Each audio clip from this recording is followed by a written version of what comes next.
চাক্কু এখনো চালাই। কি হয়েছে? কিসের চাক্কুর ডর দেখালাম না? কি মনে করছেন বাঁচতেছি আমরা? হ্যাঁ, আপনার ওই ডরমর কেউ জমা দেয় নাকি? ভাইরা লাড়ি লন, আপেল যা লাড়ি ল। এই মালডারে একটু থামতি বলেন তো। মামা আমি কি আপনার সাথে দাঁড়ায় দাঁড়ায় কথা কব? এই ওর একটা চেয়ার আইনা দে।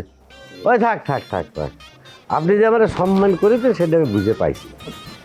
এখন আসল কথা শোনেন, আমি এই বাড়িতে আইছি আপনার কাছে 20 লাখ টাকা নিবি। কি হঠাৎ করে মাথা গরম করেন না তো, আগে পুরা কথাটা শোনেন, মন দিয়ে শোনেন। শোনেন, আমার মা তো আপনাদের বোন, একমাত্র বোন।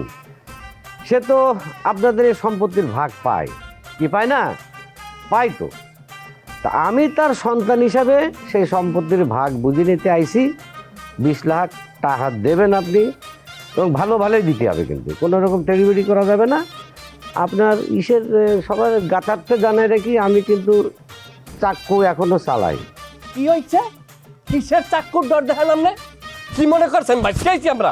হ্যাঁ, আপনার ওই ডরমর কেউ জমা দেয় নাকি? ভাইরা লাড়ি লন, আপেল যা লাড়ি ল। এই মালডারে একটু থামতি বলেন তো। কিসের থামতে বলবো? হ্যাঁ, তুই কি মনে করছিস আইসে টাকা চাবি আর দিয়ে দেবো? কিসের টাকা দেবে? উনি কি মনে করছে? উনি ইয়ার মগের মূল্য জ্বালাইলে কি ওনার কথা সব বলতে হবে? আমরা আবার উঠে চালিয়ে দেন 2 মিনিট, ওনার শেষা দিয়ে প্যাকেট করে পাঠাই দেবো। আসলে মারে বলতিছে 20 লাখ টাকা পুরোটাই আপনার দিতে হবে মামা, কারণ আমার নানা বাড়ির সমস্ত জমির দখল কিন্তু আপনার কাছে। আর যদি না দেন মামা, তাহলে পোস্টটা কিন্তু আপনার গলায় পড়বে। দেবে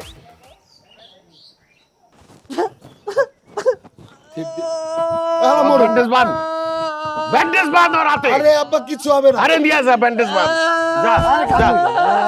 হেলে গেছে গা আব্বা, দেখ শুন হাসা হাসা বার পড়ছে একটা। ওরে আমি দিছি তোর জীবন বাঁচানি হরে যাবা। এই তোর দিছস কেন? আমার যদি মারতো ব্যাক খোল, আইনের মাল লেখতে ভাড়া গেলতাম। ফাটাই লাগছি, বুঝা গেছি। চল আজিল কোয়ালকার আইসে।